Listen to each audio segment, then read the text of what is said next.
वेदव्यास जी महाराज ने भागवत जी की रचना की, तो जैसे विश्व के सबसे श्रेष्ठ ग्रंथ को लिखना प्रारंभ कर रहे थे, तो देवताओं में आपस में चर्चा होने लगी कि किसका नाम पहले लिखा जाएगा।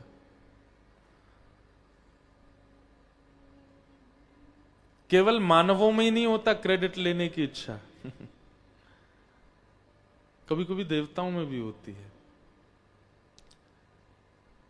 इसीलिए विष्णु सहस्त्र नाम में भगवान को अमानी कहा, उनको मान की इच्छा नहीं।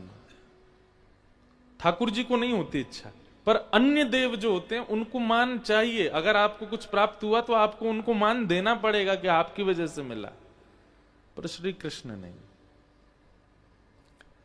वो मान रहित हैं। सब देवता टकटकी लगा करके वेदव्यास जी को देख रहे हैं कि वेदव्यास जी विश्व का सबसे श्रेष्ठ ग्रंथ लिख रहे हैं, किसका नाम पहले लिखेंगे। लेकिन नमोस्तुते व्यास विशाल बुद्धि, बहुत ध्यान से सुनिएगा, वेदव्यास जी की बुद्धि को प्रणाम है।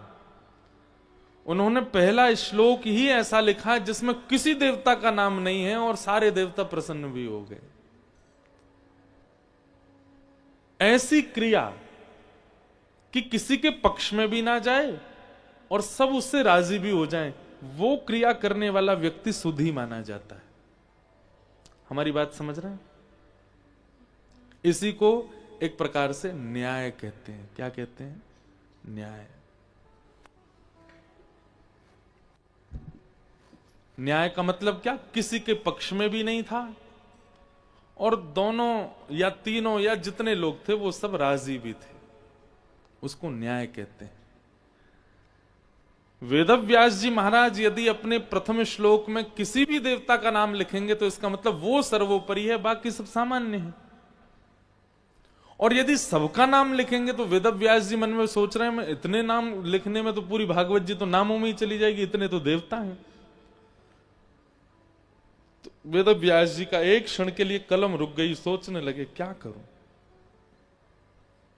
तब वेदव्यास जी महाराज ने जो श्लोक लिखा है अद्भुत है, इसीलिए व्यास जी को प्रणाम किया जाता है, इसलिए व्यास मंच पर बैठने वाले को भी वंदन किया जाता है। वेदव्यास जी महाराज कहते हैं जो जन्म और मृत्यु से परे है, संबोधन क्या है? जो, कौन ये नहीं पता, जो जन्म और मृत्यु से परे है, जिसको सब पता है। चार थे स्वविज्ञ स्वराट, जो अविज्ञ है अनविज्ञ नहीं है, उसको सब पता है। तेने ब्रह्म हृदय आदि कवये मुह्यंती यत् सूरय, समस्त देवी देवता जिसके वश में रहते हैं, पृथ्वी जल अग्नि वायु आकाश पंचभूत जिसके अधीन हैं।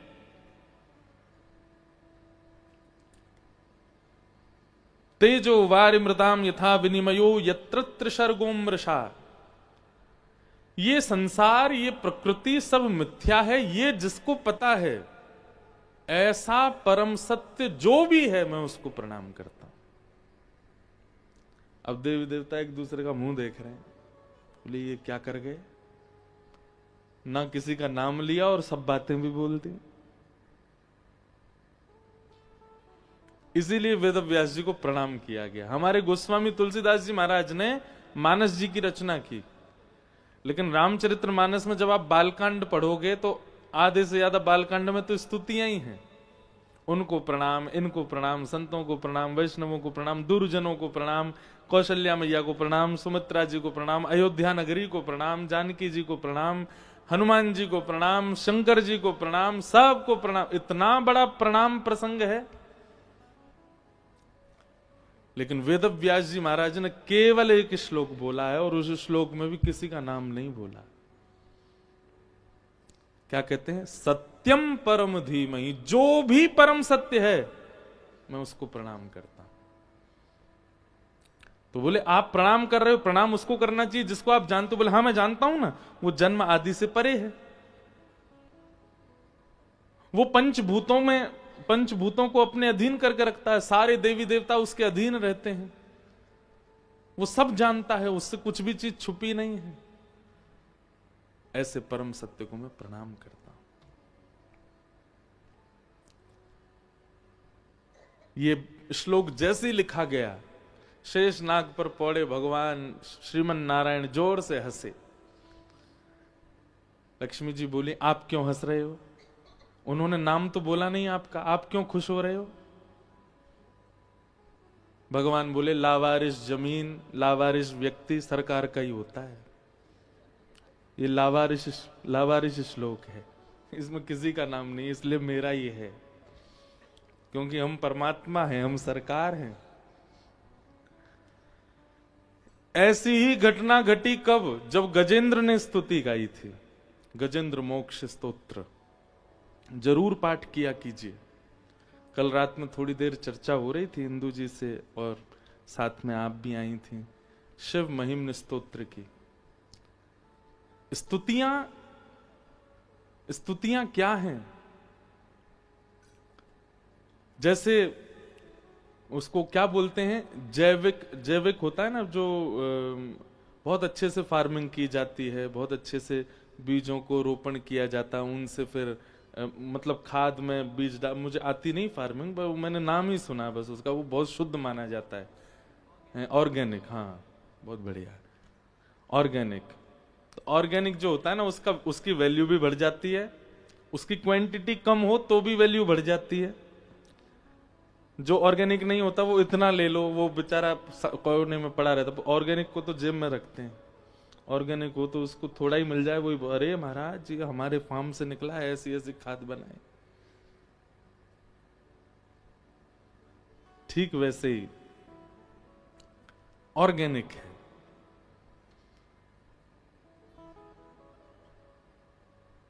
स्तुतियां, आप भजन गाते हो, आप कीर्तन गाते हो, आप किसी की बनाई रचनाएं गाते हो, वो सब सामान्य है। पर जब आप किसी भक्त की स्तुति गाते हो, जहां गजेंद्र ने स्तुति गाई, जहां कुंती ने स्तुति गाई, भीष्म पितामह ने स्तुति गाई, शिव महिम्न स्तोत्र का पाठ करते हो, रुद्राष्टाध्याय का पाठ करते हो, रुद्राष्टकम का पाठ करते हो। एक मुझे बहुत प्रिय है निर्वाण अष्टकम। चिदानंद रूप शिवोहम शिवोहम, चिदानंद रूप शिवोहम शिवो। तो स्तुतियां क्या हैं? ये ऑर्गेनिक फार्मिंग से निकले हुए बीज हैं। इनका सेवन करने से बुद्धि, मन और विचार और व्यवहार सब बहुत शुद्ध रहता है। कई बार आजकल जो भजन गाए जाते हैं, आजकल के जो बहुत तेज म्यूजिक पर जो गाया जाता है, इस तरीके का भाव जो आजकल के लोगों ने बनाया है, वो कहीं ना कहीं वो किसी ना किसी रूप में कई बार आपके मन, बुद्धि, विचारों को शुद्ध नहीं कर पाते। कहीं ना कहीं मिलावट होती है। कई भजन की कोई निंदा नहीं है, पर पुरातन प्राचीन लिखे गई जो ये सारी स्तुतियां, ये सब ऑर्गेनिक है। जब आप इसका सेवन करते हैं, जब आप इसका गायन करते हैं, इसका निरंतर पाठ करते हैं, निरंतर ऑर्गेनिक रहने वाले को ना शुगर होती है, ना डायबिटीज होती है, ना उसको कोलेस्ट्रॉल होता है। ठीक वैसे ही ऑर्गेनिक जो स्तुतियां हैं, उनका पाठ करने वाले व्यक्ति को काम, क्रोध, लोभ, मोह, ईर्ष्या, द्वेष, अभिनिवेश, अहंता, ममता, चिंता आदि आदि ये जो दोष हैं, ये कम स्पर्श कर पाते। इसलिए एक ऑर्गेनिक स्तुति तो किया कीजिए, कोई भी। गजेंद्र मोक्ष, जहां पर सबको कथा पता है, गजेंद्र का पैर ग्राह ने पकड़ लिया। गजेंद्र ने थोड़ी देर तो सोचा कि जब इसको पता चलेगा ना कि मैं कौन हूं, तो हाथ जोड़े फिरेगा, अरे मैं त्रिकूट पर्वत का राजा गजेंद्र, इसने मेरा पांव पकड़ लिया, जल का जीव, कोई बात नहीं, थोड़ी देर पकड़ के रहने दो। लेकिन थोड़ी देर की जगह वो और ज्यादा बलशाली होता चला गया। 3 दिन हो गए और गजेंद्र बाहर नहीं आ पाए। पत्नी चली गई, बच्चे सब छोड़ छोड़ करके चले गए। गजेंद्र को वास्तविकता पता चलने लग गई, संसार में जिनके लिए मैंने सब कुछ किया, आज मेरी विषम परिस्थिति आई तो सब छोड़ के चले गए मुझे। यहां कोई नहीं है अपना। तो गजेंद्र जो था वो अपने पूर्व जन्म में इंद्रद्युम्न नाम का एक राजा था। बहुत ध्यान से सुनिए, इंद्रद्युम्न नाम का राजा था और उस राजा के भेष में उसने अपने ठाकुर जी के लिए इस स्तुति को बनाया था, गजेंद्र मोक्ष स्तुति को। लेकिन उनसे एक अपराध बना जिसके कारण उनको पुनर्जन्म में गजेंद्र एक जानवर बनना पड़ा। वो अपराध क्या था? अपने ठाकुर जी की सेवा कर रहे थे, तभी किसी संत का आगमन हुआ। तो संत जैसे ही आए तो इनको पता चल गया था कि मेरे घर पर एक संत आए हैं, लेकिन इन्होंने फिर भी क्या किया, उनकी तरफ देख करके एक बार भी ऐसे नहीं कहा कि महाराज जी विराजो, मैं सेवा कर रहा हूं, बल्कि देख करके मन में विचार किया अब इनको प्रणाम और करना पड़ जाएगा। तो ऐसा नजरअंदाज करके सेवा ही करने लगे, मानो उनको ऐसा लगे कि मैंने देखा ही नहीं है। और इस वैष्णव अपराध के कारण, सोचिए कितनी छोटी सी बात है ये, कि आपके घर कोई महापुरुष आए और आपने उनको देख करके एक मिनट के लिए बस नजरअंदाज किया, और सेवा करने के बाद इंद्रद्युम्न राजा ने, किसी सेवक ने जाकर, वो संत आए, अच्छा अच्छा अच्छा, अरे महाराज जी मैं तो पहचान ही नहीं पाया, आप पधारे थे, जबकि वो जानते थे कि आए हैं। और इसी अपराध का दंड मिला उनको कि उनको पुनर्जन्म लेना, मतलब दूसरे जन्म में उनको गजेंद्र बन के आना पड़ा। गजेंद्र बन के आए, जब ग्राह ने पकड़ लिया, परिवार सब छोड़ के चला गया, 3 दिन तक कोई निकाल नहीं पाया। तब नेत्र बंद करके उसने मन में विचार किया कि मैं किसके लिए आया हूं पृथ्वी पर, कोई मेरा नहीं है। हे नाथ, मेरे पूर्व जन्म का कोई संचित पुण्य तो होगा मेरे जीवन में, जिसकी वजह से मेरा जन्म हुआ है। कृपा करके उस पुण्य के फलीभूत ही मुझे कुछ आस्वादन कराने का अवसर दीजिए। तुरंत गजेंद्र को अपने पूर्व जन्म की रची हुई वो स्तुति याद आ गई और गजेंद्र ने गाई। गजेंद्र मोक्ष स्तुति में किसी का नाम नहीं है, ना इंद्र का नाम, ना देवी का नाम, ना देवताओं का नाम, ना महादेव का नाम, ना ब्रह्मा जी का नाम। बस गजेंद्र गाता जा रहा है। आकाश में सारे देवता खड़े हैं और सब अपने अपने वाहन लेके खड़े हैं। बोले गजेंद्र तू एक बार बोल तो सही, हमारा नाम हम अभी भी आते हैं। गजेंद्र ने किसी का नाम नहीं बोला। इतने में नारायण खड़े हुए, गरुण जी को बुलाया, इधर आओ। लक्ष्मी जी फिर बोली, आप क्यों जा रहे हो? आपका नाम लिया उसने? देवी, लावारिश स्तुति है और लावारिश पे मेरा अधिकार है, उसमें किसी का नाम नहीं, इसका मतलब वो मेरी है। आइए गरुण जी पधारिए। गरुण पर बैठे और तुरंत जैसे ही गए हैं गजेंद्र की रक्षा करने के लिए, पूरी स्तुति में गजेंद्र ने नाम नहीं बोला। अंतिम श्लोक में जैसे ही गजेंद्र ने आकाश में देखा, शंख चक्र गदा पद्मधारी साक्षात नारायण रक्षा के लिए आ रहे हैं, तब गजेंद्र ने उसी सरोवर के पुष्प को तोड़ के ऊपर की ओर किया और अंतिम स्तुति अंतिम श्लोक में कहता है, नारायण खिल गुरु भगवन नमस्ते। ऐसे हैं हमारे ठाकुर जी, अमानी, मान रहित। और एक बात हम आपको कह दें, जैसे लड़का लड़की ब्याह करते हैं तो गुण मिलाते हैं ना, आजकल दूसरा फॉर्मेट शुरू हो गया है कि पहले ही बातचीत करके एक दूसरे के वाइफ्स मिलाते हैं।